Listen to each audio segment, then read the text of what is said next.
Hi, everybody. We are coming to you from the Isabel Bader Theatre on the campus of Victoria University at the University of Toronto. It's another town hall edition of TVO Today Live. Our question tonight, can democracy survive the collapse of legacy media? Yes, a rather provocative question. How about this? The Reuters Institute's 2022 Digital News Report found that only 42% of Canadians trust this country's news media. 42%. That's a 13% drop since 2016. In the United States, it's even worse. Only 26% of Americans believe what they read, see, and hear in the news. Tonight, we ask, if the majority of Canadians no longer trust the media, what will that do to our democracy? That's TVO Today Live, before a live audience, generously supported by the Wilson Foundation.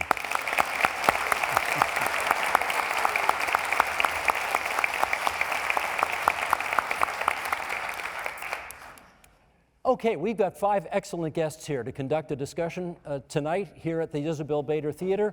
We're going to handle it up here for a little while, and then we'll invite you to participate and bring your questions, 30, 40 minutes on the way in.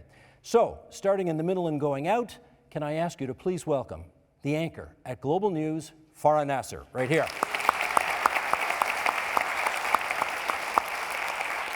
Once upon a time, one of the foremost broadcast journalists in this country, called to the Senate in 2009. Here's Senator Pamela Wallin, right here.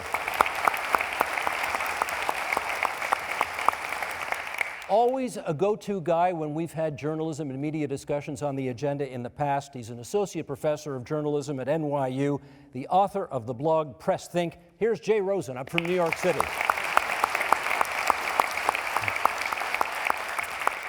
And to show no favoritism for either of our next 2 guests, I'm going to introduce them together. One is the CEO and co-owner of Torstar. The other is the publisher and co-owner of Torstar, Paul Rivett and Jordan Bitove, right here.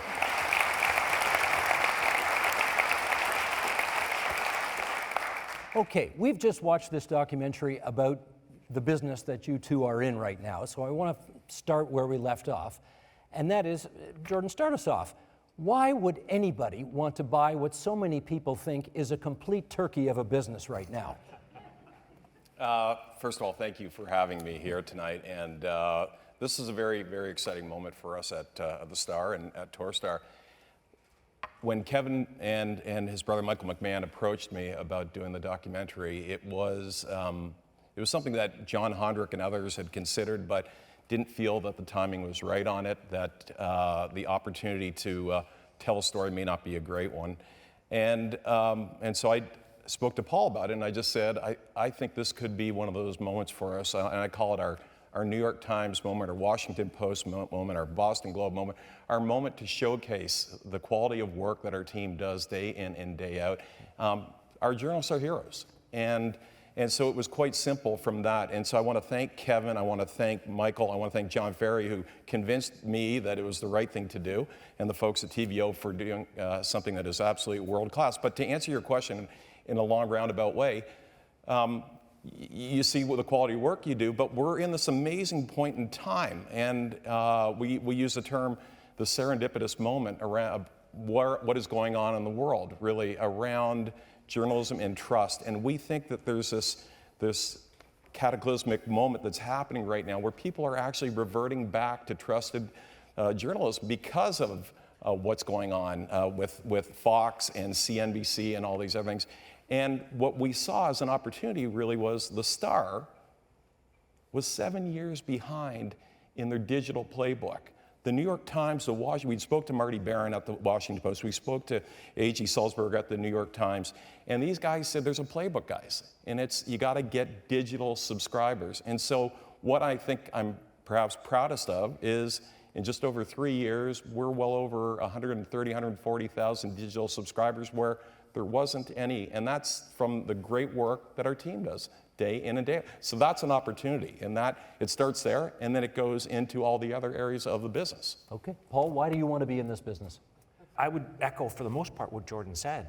You know, this is an institution that shouldn't be allowed to fail. We're both competitive guys, and we walked around the office when we first came in, that together 2 + 2 = 5, and that we could fix this thing. And a lot of it has to do with while you're working in the legacy business, which is very important and provides necessary earnings for the company, transitioning to a digital future. And it's, trust, as he knows, it's easier said than done, but that's what we got to do. You mentioned in the movie you're losing $1 million a week, but you're into the gambling business now. Is that helping to offset those losses? Yeah, well, it's interesting because the gambling business, why shouldn't we be in it, first off, right? Because 130-year history of doing things right for people in the city and doing responsible gaming in something that had just become a new business in Ontario. But that was one of a number of ideas that came to us from great relationships, right? John Boyton, who was at the Star at the time, connected us up with the folks in the UK. And it's all about getting digital subscribers with a low cost of acquisition and bringing them in. And so we said, we've got lots of subscribers and we have a low cost of acquisition, we can get that done. But that's just one of a number of things, including starting up a delivery business, starting up an ad tech business. No silver bullet that's gonna fix it overnight. But a lot of small things, getting people to kind of lift their eyes off their shoes and look up and say, we can succeed. We have failed, but failure's a good thing if you learn from it and get, failure leads to success, right? Like we failed, but that failure creates a kind of a nuclear generator inside you to want to win. And from that failure, going out with pace and trying new things, and Jay and I were talking about some ideas as well, and just being open to innovating and iterating and striving day by day to be better. Okay, I promise you three in the middle, you will get to talk. Sorry. But I suspect everybody in this audience wants me to ask about the elephant in the room, which is, we got through this whole wonderful documentary, and in the last 5 seconds, we get this slide that comes up revealing that you two are in the midst of a very problematic public divorce. Money in custody, right? It's a divorce. Is there any chance you two can kiss and make up on this stage tonight? Jordan, what do you think? Well, unfortunately, I don't believe so. It sort of passed the marriage and the divorce is a great analogy, right? We went into this thing and we bought a home and we had a child and we were both in love with our child, and 50% of marriages don't work, and that's really what's happened between Paul and I. We have a different sort of approach to what we think is important, and so the best thing is a quick divorce so that we can allow our team to move forward and do the work that they do without any distraction. That's the thing that kills me inside, is because we had such great momentum, and our team they live it day in and day out. You're a journalist, 24/7. And for this massive distraction to happen right now, he and I have to wear it. And so our hope is that we get it over and done with and allow this amazing organization to move forward. Your view on it, Paul? Yeah. Couldn't agree more. It's unfortunate. We're just different business people, and the faster the better. Should I leave it there, or should I No, we'll leave it there. We'll go on. We'll go on. Jay, the challenges you saw in that documentary that the Toronto Star is undergoing right now, how does that compare to what your knowledge is of the rest of the newspaper scene in North America? It's going on everywhere in North America. There are very specific reasons for it. The newspaper business used to be an insanely profitable business. You could make 20 to 30% margins just by doing exactly the same thing that you did last year. That went on for a long time. Used to be that innovation in the newspaper business was a new food section. Now, the new players in the advertising business have basically created a superior product to newspaper advertising. And both in broadcast TV and in print, we see a lost monopoly.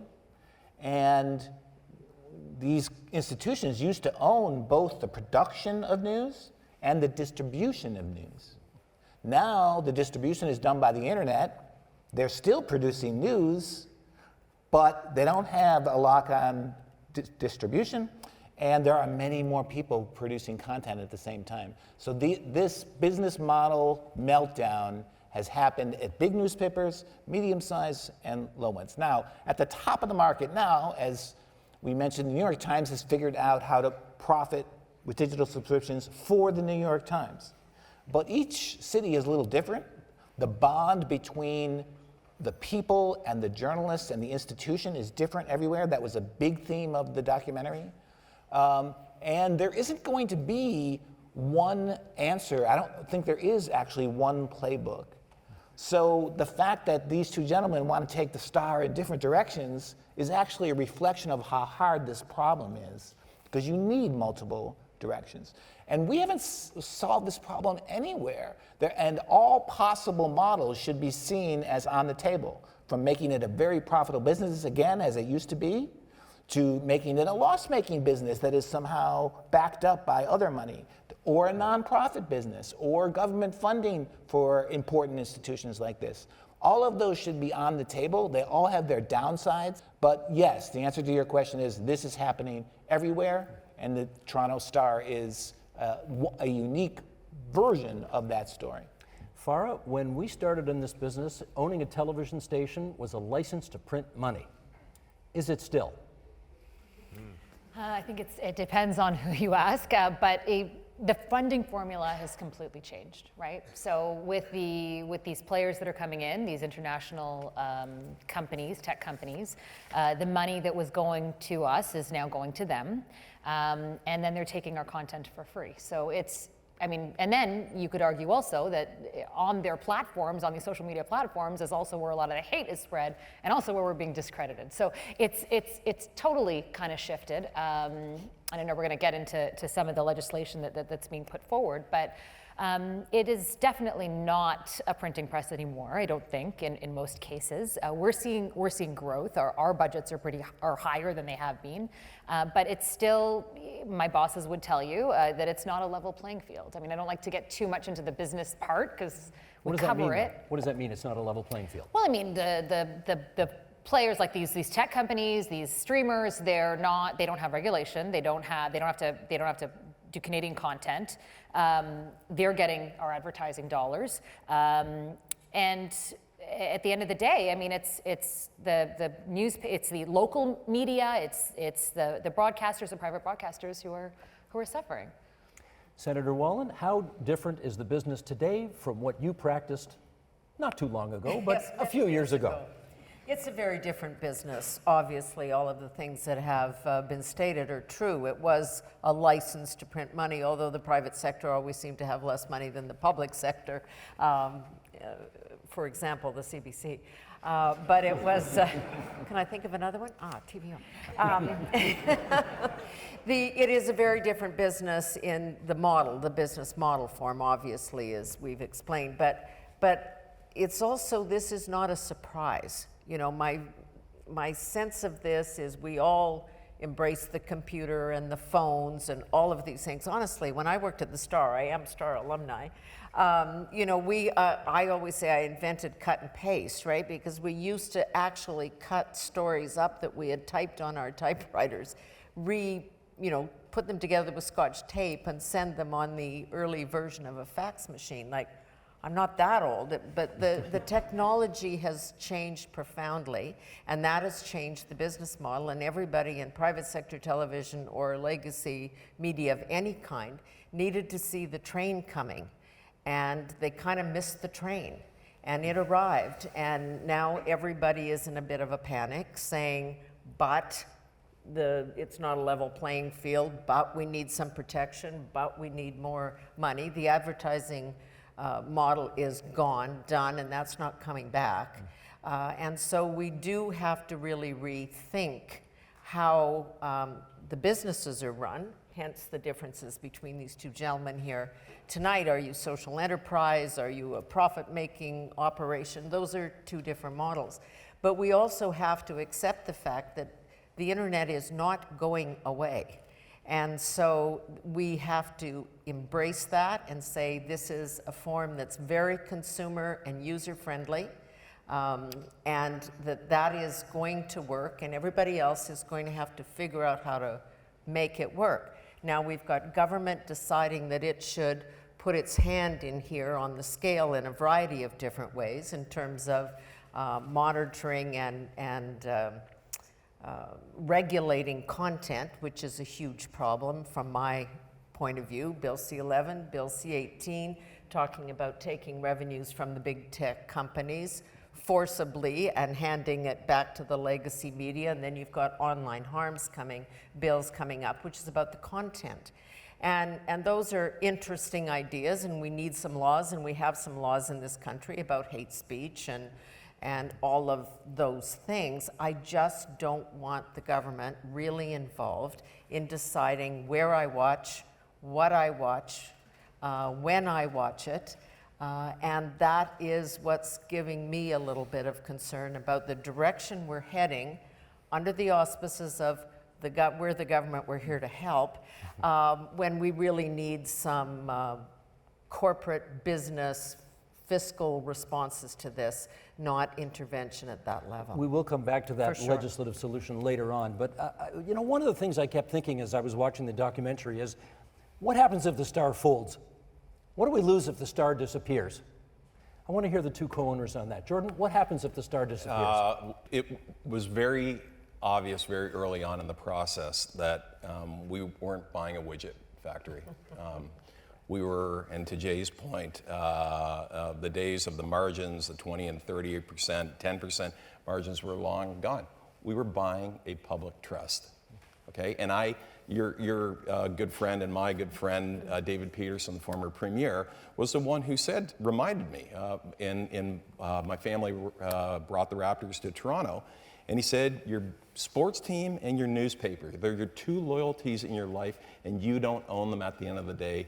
The people of the city do. And so I think, I can speak for myself, went into this knowing that we weren't buying a widget factory, that we were buying something and that we had to fix it and do it, and that we were never gonna, if we made 3 or 5%, whatever the right amount of a margin is on it, that is wonderful. But at the end of the day, we have an obligation to protect the Atkinson principles and to protect democracy, to protect the residents of our city, the vulnerable, the people that don't have a voice, and that's what we're here for. And so to answer your question, we have to find ways. And part of it is, we all know that we live in probably the best city in the world that represents diversity and all the wonderful things that a great city should have. And I know Paul and I were united on this, we thought that the Star gave us a platform to be able to tell those stories, whether it was Mumbai, Dubai, London, whatever, and that perhaps part of the model can be, which is where the New York Times and others have gone, to be able to find new audiences. Moira Walsh, who's sitting in here and who for 20 years has been writing amazing things about long-term care that are really world-renowned in the pieces that she writes. Why shouldn't that be something that, whether you're in Stockholm or wherever, that you are embracing and are reading about? And so we saw the platform as an opportunity, and that is perhaps, how that's part of the playbook. Digital, bigger audiences, other things that you have to. But to what the senator said, we're battling, and I know we'll talk about it, we're battling the tech giants, and they have no controls on them, and they're eating our children every day. We all know what controls they have on us through mobile devices and other things, and what they have, and we have to put some form of regulation on them, and we need to get our fair share of all the revenue that they take from us day in and day out. But the hard follow-up question, Paul, is if the Star disappeared tomorrow, wouldn't somebody else do all of that? Business people come and go, but generational assets, generational institutions like the University of Toronto, they're bigger than individuals. They survive. You have to, like I was saying before, you have to embrace failure in order to succeed, and adapt. As Jay was saying, the Star for the City of Toronto was the internet. If you wanted to buy something, learn about something, you had to go to the Star. Now, that's no longer the case. But, the success led to the inability, trees don't go to the sky. Eventually they fall down and they fertilize the ecosystem of the next generation of success. And we didn't adapt fast enough politically, from a business perspective, the wave came, it hit, and we're still trying to catch up with what to do, and we don't have even the people that understand what to do, and it's way too bureaucratic what we're trying to do. But all I'm saying is that whether it's Jordan or I or somebody else, the Star will live. If it starts to be a smaller thing, that's not necessarily bad. Because let's just say, like, you know, Musk freaked everybody out at Twitter by saying we could go into bankruptcy. Bankruptcy is not the end of the world. It's a bad word, the B word, but out of bankruptcy comes new owners with the asset, and you do it a different way. The Star as an institution will survive. It's just who has the energy to get behind it and adapt with it. Well, let me follow up with Jay on that, because you've studied the American landscape and you've seen it littered with newspapers that have disappeared in communities from coast to coast. What is lost when a newspaper disappears? Well, I think a certain vision of the city, what it means to be a Toronto person, you know, what it means to live here and continue to build this great city. But I think it's also worth mentioning that there are some bright spots in American journalism with newspapers that have, like this one does, a special kind of relationship to their community. Mostly what we see in the local newspaper business in the US is financial firms that have taken over these dying properties and are milking the final years of profit out of them until they are worth zero. I mean, that's a majority of the newspapers are bought by these companies. But there's another thing going on in the landscape, which is cities where local people, let's face it, usually rich guy, have bought the paper, and they might own something, I don't know, like a sports franchise also in that town. And they see the paper, as these two guys did, this is what the movie is about, as this special kind of civic trust. And being the owner of the Minneapolis Star-Tribune is closer to being the owner, if there could be one, of the orchestra or the public library or the zoo or some civic asset like that. And they are subject to the same laws of Google and the same marketplace, the same advertising transformations, but they have a different identity, which is we are the Boston Globe. We're owned by people who live and love Boston. We don't want to be a chain. We just want to be the Boston Globe. We're past mourning our lost profits. We know it's never going to go back to 20 to 30%. And all we want to do is be able to put out great journalism and break even. And if we do well, we'll buy more journalists, and then we can break even with 500 people instead of 400 people. And in Boston, in Seattle, in Minnesota and Minneapolis, in Philadelphia to some degree, and Salt Lake, which has become a nonprofit, the ownership and the stake that the people who run it have is hyper-local. It is, they want to do journalism in this place. That is the most important innovation you can have. Those people have a chance. And that is definitely the case in this city with the Toronto Star. And one of the great virtues of the documentary is you see that people commit to the Star because it is an institution. Let me focus now on broadcasting with our current and former broadcaster. And that is, I'm betting that when we were all younger, we knew Walter Cronkite did CBS, we knew Peter Jennings did ABC, we knew about Huntley and Brinkley or John Chancellor. And now I'm willing to bet that most of the people in this room have no idea who hosts the American Network News because so many people have stopped watching. Farah, as you think about this, how do you think you can get audiences to tune in again, given the competition, given the lack of trust? I think it's just leaning on that journalism, and I think it's quality journalism, right? Like there's something to be said about people who are seasoned and experienced and have written columns and know their subject matter. I mean, I see us, and you might argue with me, but it also as a knowledge institution, right? Like we have built in a framework of investigation, of research, and we provide this kind of service. So I think that I understand what you're saying about the profit, and I think the funding model, we have to explore it, however we explore it, but this is something that needs to happen. Yeah, it's hard to see how we didn't see this coming, governments didn't see this coming, and now we're in this situation. Senator Wallin, there's a lack of trust. How do they get the trust back? There's a huge lack of trust. I mean, I think your numbers at the beginning may have been generous about how people feel about traditional media, legacy media. That has to do with a whole lot of issues that, I'll quote David Plouffe, who was an advisor to Obama, who talked about stray voltage, right? Which is everybody is just attracted to controversy and the shiny next object, and broadcast journalism as well as legacy papers all fell for that. But they all went, okay, we're going to do the equivalent of whatever the internet's doing with its short attention span and its bits and bytes, and they started to do the same thing. And then that's what breaks the trust with the viewer who has some relationship with, whether it's Farah or Walter Cronkite or whatever it is.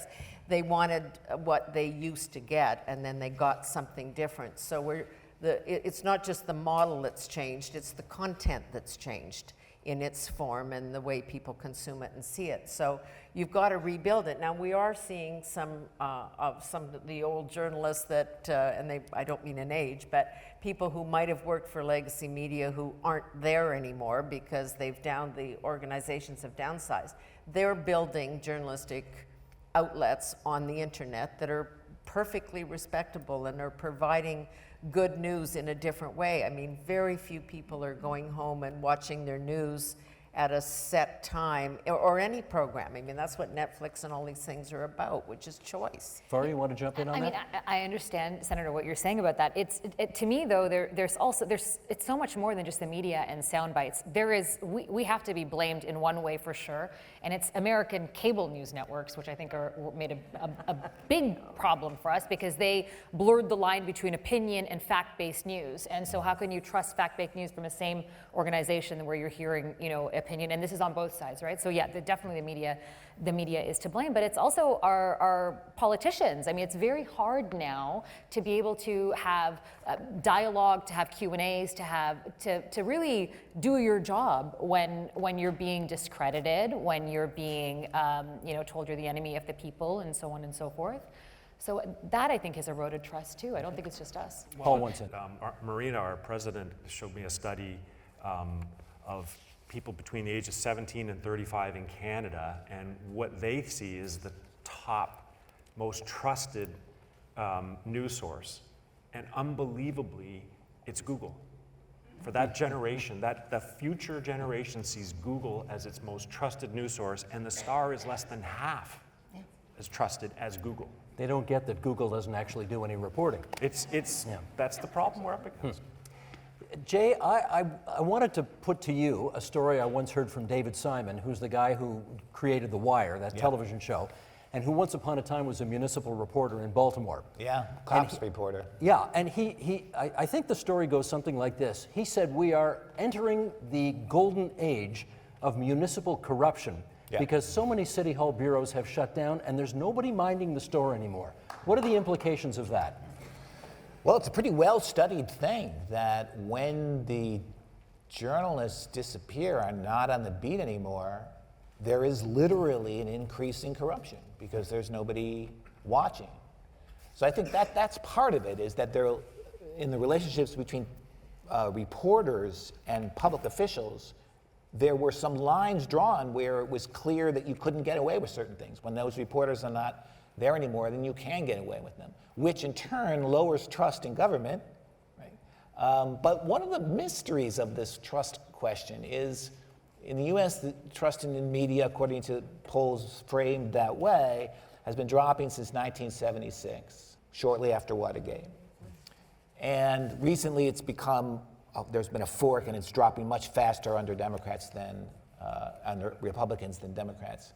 But it's not self-explanatory why this is so, because trust in other institutions has also declined. Almost all big institutions, except possibly the military and the cops. But everybody else universities, religion, Congress, of course, business, steadily downward. So on the one hand, you could say, well, then journalism is not so bad because it's in the same position that other institutions are in, except what we've been saying about journalism is that when the other institutions are failing, it's the press that tells you about it, right? So if all the institutions are losing trust, journalists should be doing better, and they're doing worse. Now it's to the point where there's an entire political movement that is being powered by mistrust in the press. Yes. It's been converted into a political weapon that is very difficult to defeat. Senator Wallin. Well, I think there's the flip side of that too, which is that when you're not exposing what's going on, and what the internet has done is allowed people to look into a lot of dark corners everywhere. Yeah. And perfectly legitimate, and some crazy stuff. There's the full range of access to information. Then you start to see that what you're getting through your media, or what you're getting through your politicians, you don't actually believe.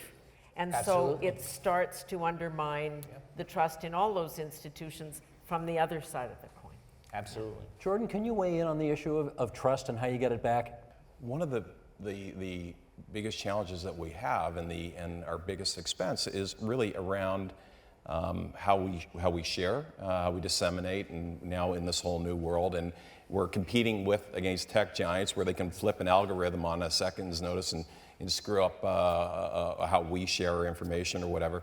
But as we get, what I learned going into this role was the journalist that spends all that time that we pay to write that article, the editor that reviews it, the other editorial team, the legal department that reviews it, the publisher, the CEO, the delivery people, the people at the press. They are all, the reputation, the 130 years of reputation that we have, are all online. It's a completely unlevel playing field. When one person can put something out in another medium and be able to, where we've fact-checked it and spent a great deal of time and money on it, and someone else can, so we need some form of intervention. We need protection on this thing. When you and I, we're not that far in difference in age, but when we were kids, we couldn't watch TV from Buffalo. The ads were blanked out.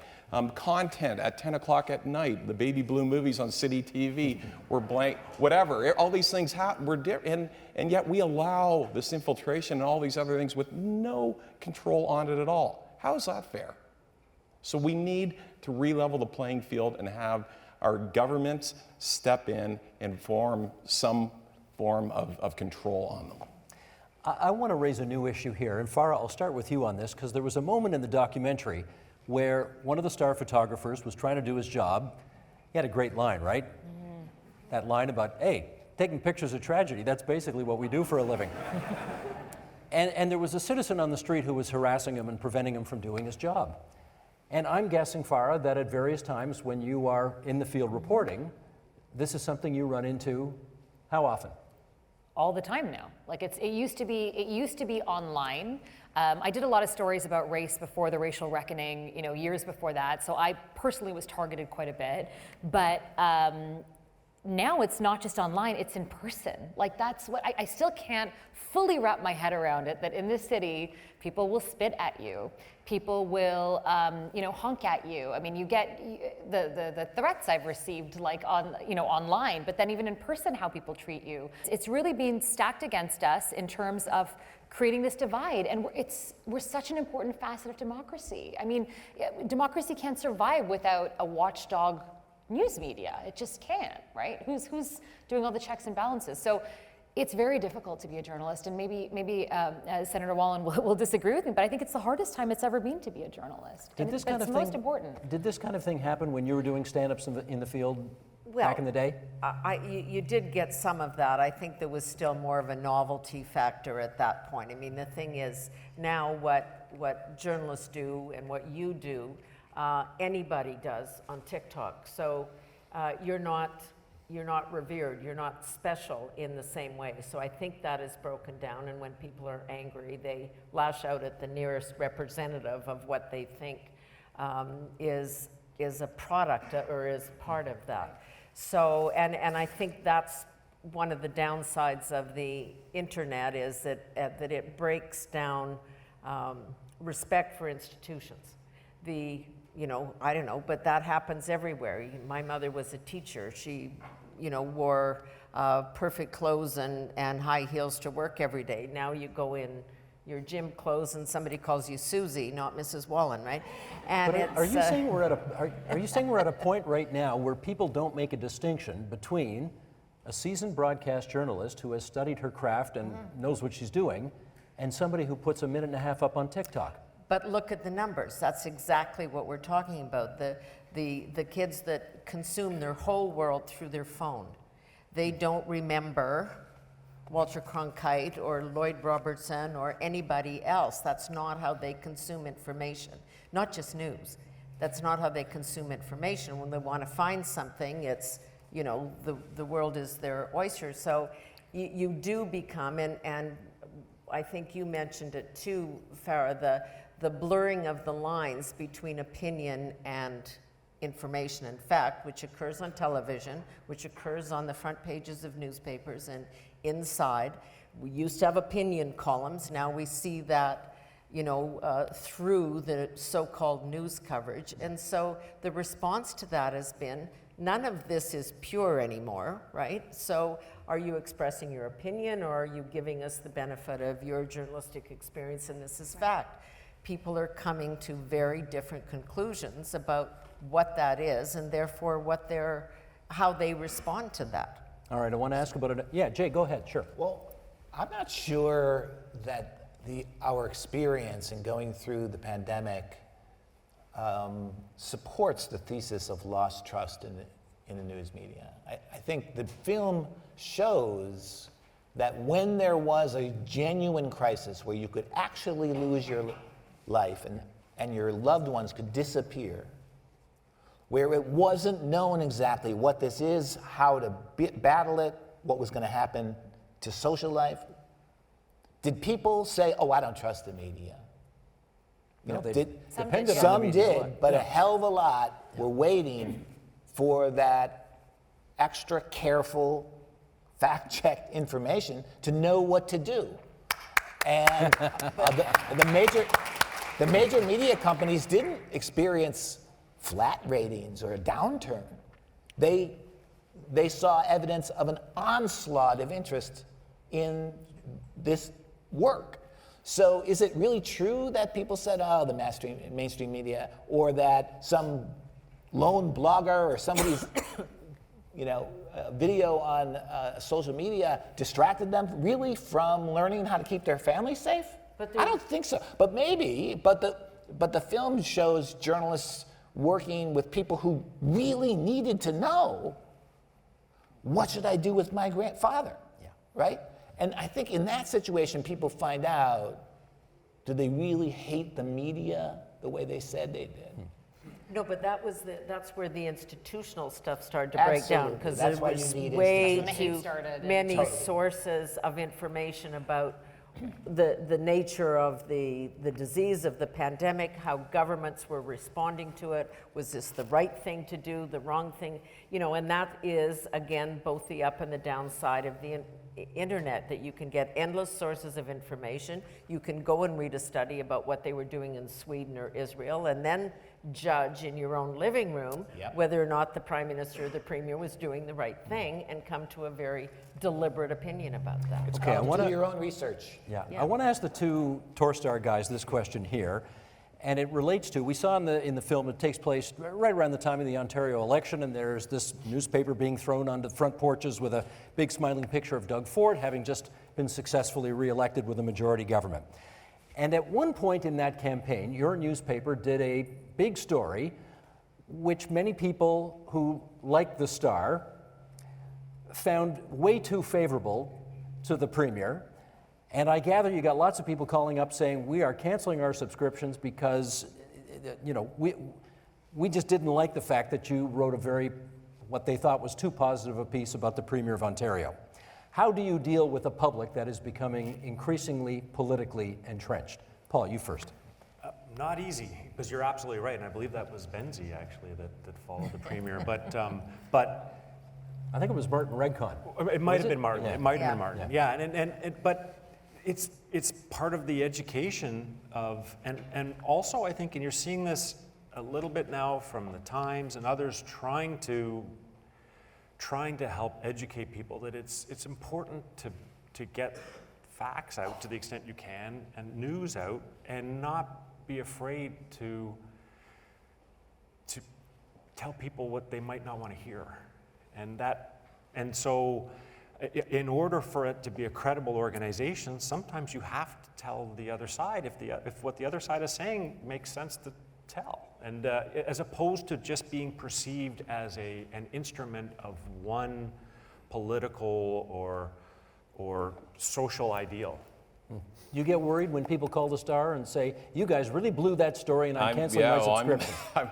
I'm on the front line with that day in and day out, and I take every call and I try to respond to every email, so the backstory on that one, Steve, is so that we get a huge pushback. Martin writes a really fair piece, but it's to the root of what we're talking about here. And when we did our sort of synopsis on it to understand what happened, well, the reality is we were going to do a feature on Andrea Horwath. She came down with COVID, so that got put off for a week. So it would have been Andrea, then the premier, and then Del Duca. And then the picture that we put of him was a nice picture of him. And people didn't like that. They didn't want us to put, and that's the reality. Those are the two key learnings of it. If you read the article, it was a very fair article about Ford and his campaigning, and that he's a changed man. And so it goes to the root of what we're talking about here. People already in the back of their mind had this impression that he was a bad guy, and they wanted to read, and they wanted to see horns coming out of his head, and we didn't deliver that. And they go, here they go, Beethoven Rivette, this is exactly what we were expecting. So, but that's where we're at. I mean, we see it more deliberately in the U.S. with news organizations, quote unquote, donning their jerseys, right? Whether it's Fox and MSNBC. I mean, you don't have any doubt about who they support and what they do, and they're active in that. And so the Star ends up a little bit in that category. And then that is the public saying to you and delivering your message back, which is, we only want to see pictures of him with horns, right? And then you have to decide as a news organization if that's what you want to be. And how we balance that in the new world, because people have so many other options that if you're not pleasing them, then your numbers go down. We're going to do one more round here on one more issue, and then I guess there are supposed to be microphones out there, and if people want to there's one up there and one up there. Okay, so if people want to line up and ask questions of our group here, now is the time to do that. We're going to do one more thing here, and that is, in its wisdom, the current federal government has decided that it wants to put together a fund of hundreds of millions of dollars for legacy media, newspapers, to tap into in hopes that that will help stabilize things. Farah, do you have an issue with the federal government? You're a broadcaster. They're subsidizing newspapers. What do you think? I also am a journalist, and I have to cover this issue, so I'm a little worried about kind of commenting on it, so I won't. But but what I will say is that there's a Nanos poll that was done last week, right? It showed that 4 to 5 Canadians support negotiations between the government and Google and Facebook, right? So that's Canadian speaking, right? They somewhat support it. So I don't know. It's not up to me. It's not up to my bosses who want to see this legislation go through, who want to see it being an equal playing field, as I had mentioned. But if the Canadian people are saying it according to this poll, then maybe there's some merit in it. I don't know any other business where they take your work and then and then you don't get any benefit from it. It just seems, I don't know. Senator Wallin, what's your view on it? Well, I stated a little bit earlier, which is I don't want government of any stripe impacting, affecting, deciding what I watch or don't watch or hear or don't hear. And, you know, we have seen in this country sometimes when that mattered, Canadian content rules about, you know, making sure before our industries were able to stand alone, that they weren't all knocked over by the onslaught from south of the border. I think we've shown now that, you know, we're grown-ups and we can function, and good is good, and people tend to judge on that. I don't want to be told to watch it because it's Canadian. I want to be given the option to watch it if it's good and choose that. The government has 2 or 3 or 4 or 5 different approaches to this. I think that the tech giants have already kind of said, look, we'll pay up. You know, if this is about money, that's not a problem. We'll make a contribution. We are using that. The newspapers have to decide too, because the flip side of this is their reporters and their coverage is getting a lot more eyeballs on it because big tech is putting it out there. But they have, I think, responded and said, yeah, we can contribute to that. What I have a real concern about is funding journalism directly or indirectly, because we are all beholden.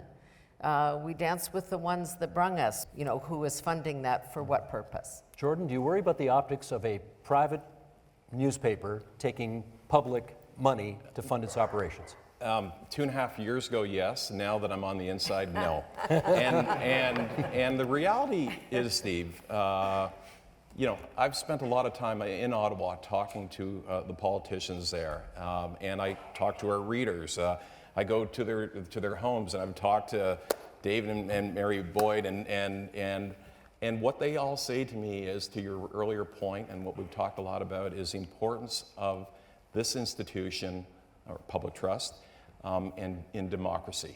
And when we're gone, what happens? And so we hold those politicians, we hold those business leaders accountable. We have an amazing initiative right now through our 73 community publications and our 6 other regional daily publications, where we have 15 community advisory groups across this province that have groups of concerned citizens, whether it's Simcoe, a region, York, whatever. And the amazing thing about it is, if you're the head of the CAMH, the head of the Center for Diversity, the Food Bank, Georgian College, if you're up in the Simcoe region, you know what they say to us? And Paul and I were there, and we saw this very early on, that when the food bank runs low on food, you're the first call. When the developers and urban sprawl are happening in our region, you're the first call. When there is an opioid crisis, you're the first call that we make. We're gone, what happens? So when you ask me that question, I'm a very different person today than I was 2.5 years ago, and I say 100%. They need to step up. They need to figure out tax credits and other things to support this industry. It's too important for our society. Last word to you on this, Paul.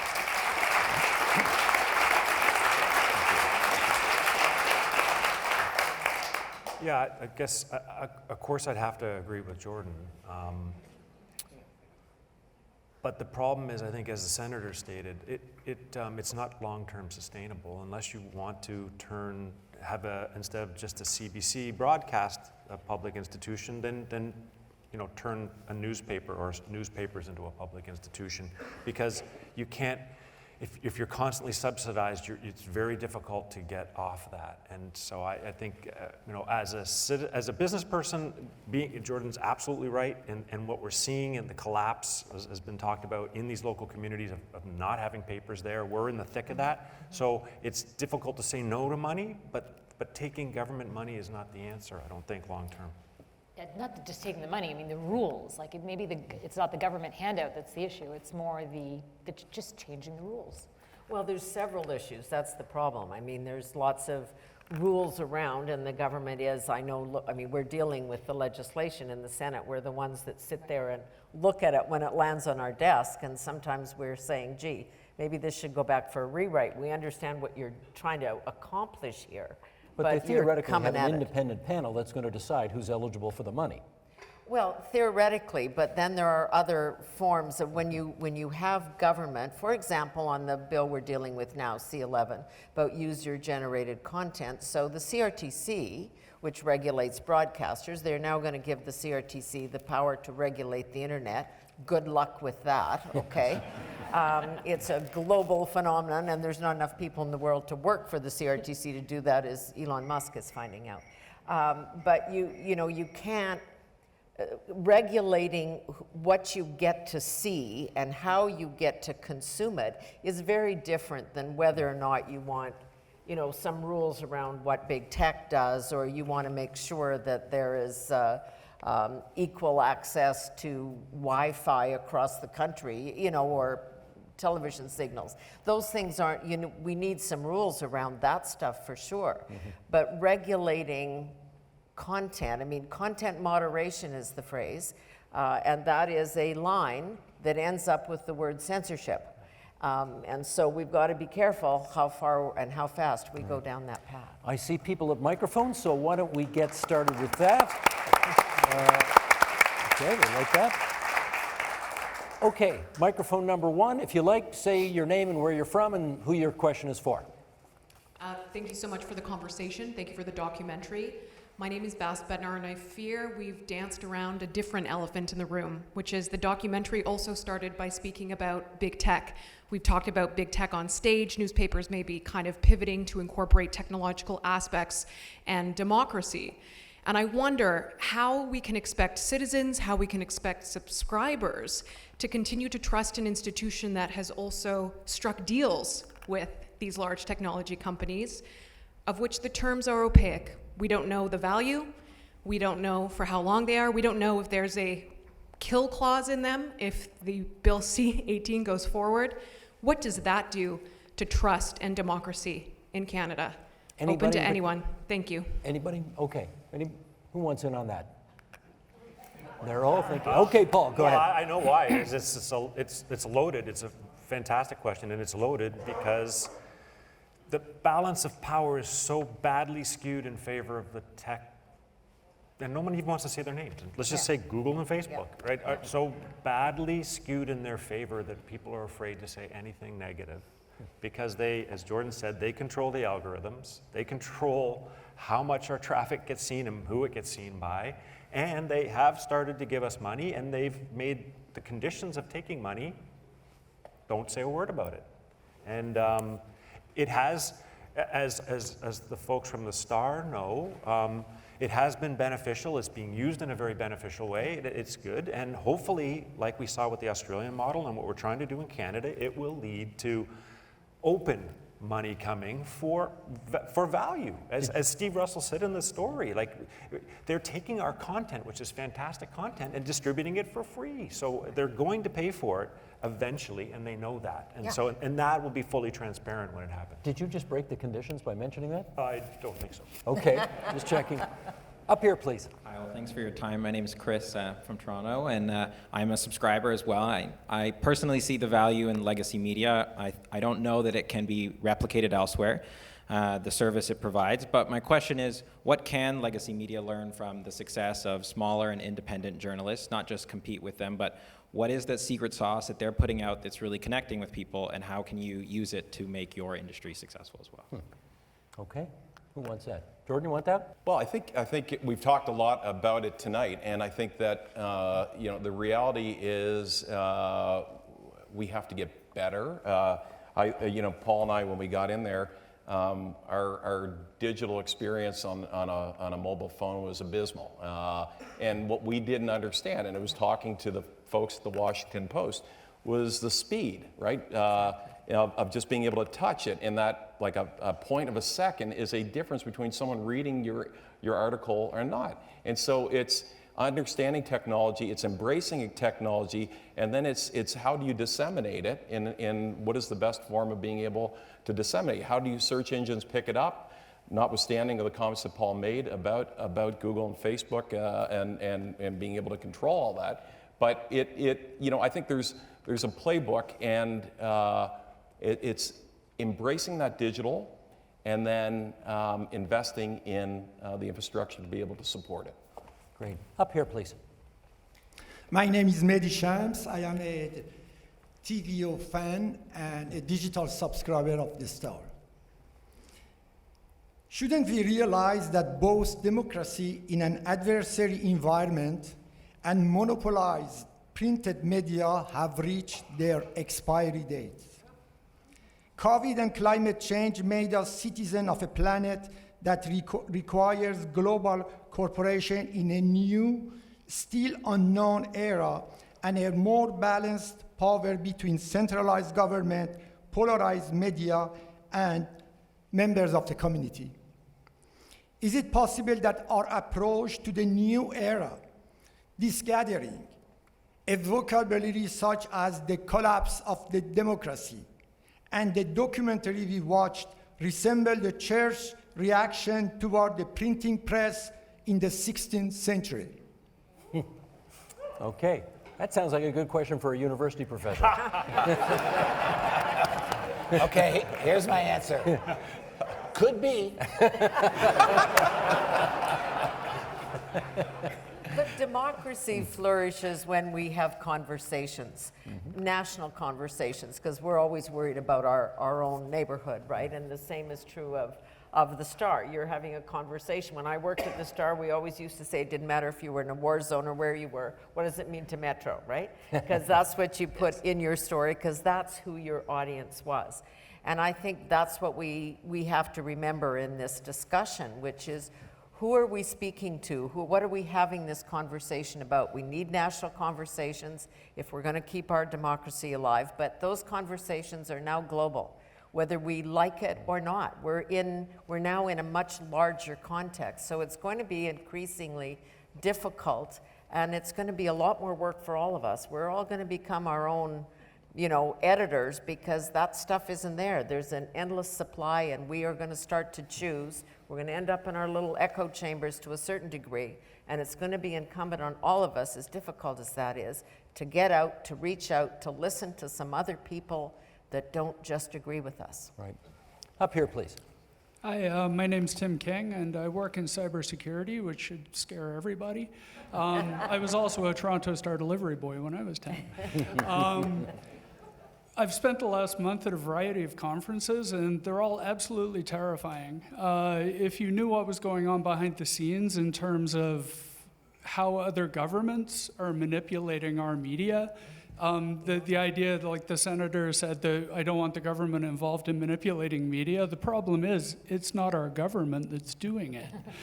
So my question would be, and this could be to anyone, but I feel like an independent news media is vital to hold things to account. But the problem here is it's not just these tech companies, which everybody's really keen to vilify. They're just happy to cash in on this fantastic new global infrastructure we've got. But so are other governments that are putting millions, billions of dollars into putting the right kind of news stories for them into Canadians' hands. When are we going to address this? The conference at the University of Waterloo said we can expect complete blackouts in the next 5 years. Do something. I couldn't agree more. We're sitting there in the last week dealing with a story about direct Chinese government interference in an election campaign in Canada. Which Global broke. Yeah, we broke it. Exactly, in 13 specific writings. We do know, we do have that information. We need to not be so naive in Canada and engage in this conversation and stand up and also admit what we all know what the algorithms do. You say one thing on your phone in the privacy you think of your living room, and all of a sudden you're getting an ad, right? So we know that that's there, but that's what we need to do. We need to have conversation. We need to be talking about it. We need to be educating our kids, because the technology, the genie's out of the bottle. So let's not pretend we can put it back in. Let's deal with what we're actually really dealing with. Okay. I see. I want to make sure that everybody gets out here at a reasonable hour tonight. So let's make this the last question, and then, sir, the microphone is yours. Okay. Hi. My name is Matthew. I'm a grade 11 student, and I have a not really a simple question, but you mentioned earlier that some of your readers got angry at, and not a negative image of Doug Ford, if I may add. But how would you ensure that as a non-public corporation, as a non-public news source, so how would you stay objective, and how would you encourage voter participation and civic engagement in a way that is not based on anger and polarization, but rather is based on informative choices and informed decisions. You're in grade 11? Can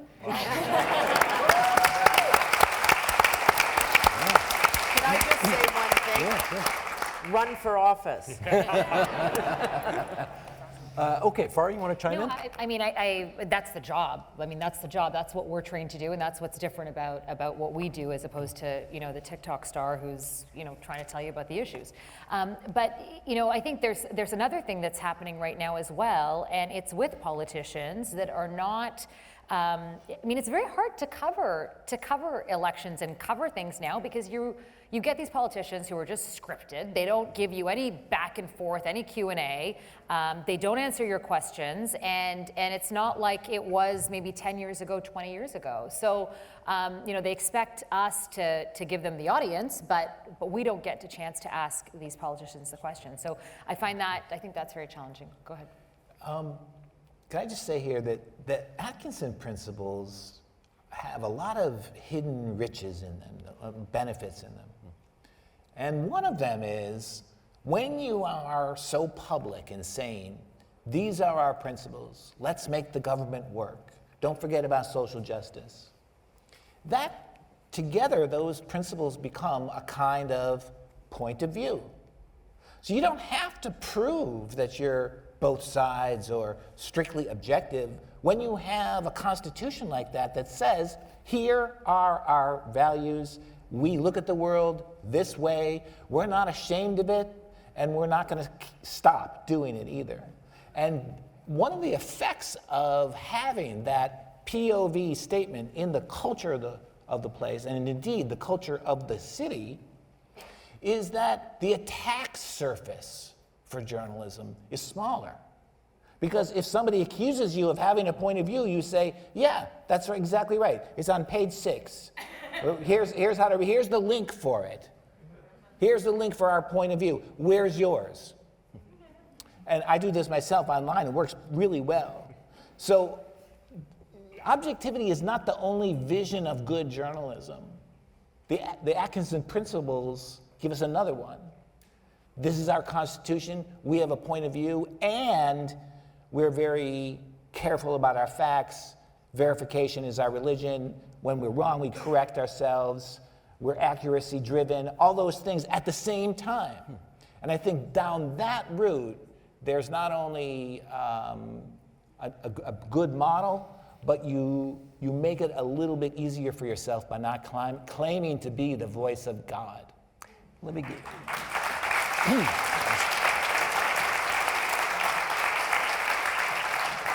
I do want to hear from the two Torstar guys on that. Following the Atkinson principles and being objective, is there an inconsistency there? Jordan, you first. A comment maybe on with the demise of the legacy side of it, and as advertising dollars have fallen off, there's this amazing phenomenon that's happened, which is technology has actually allowed us to measure our audiences in real time.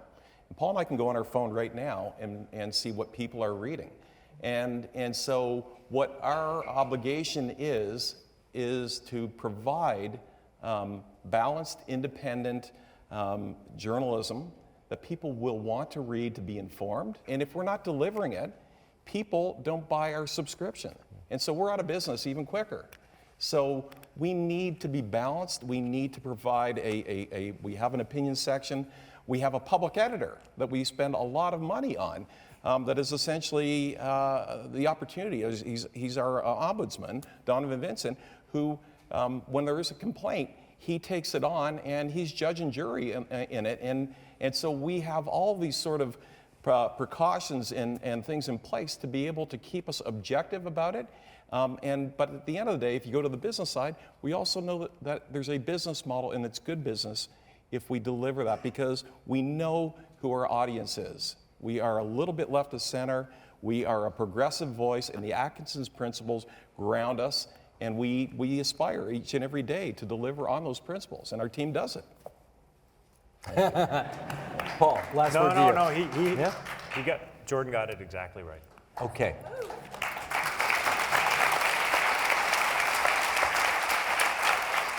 I would merely say one last thing, which is to say that I'm really happy that all of our guests are here tonight.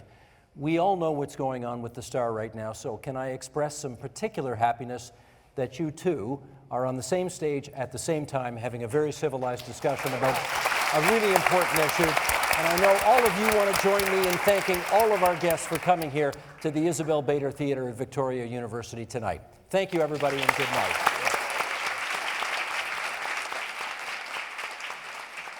TVO Today Live is made possible by the generous support of the Wilson Foundation.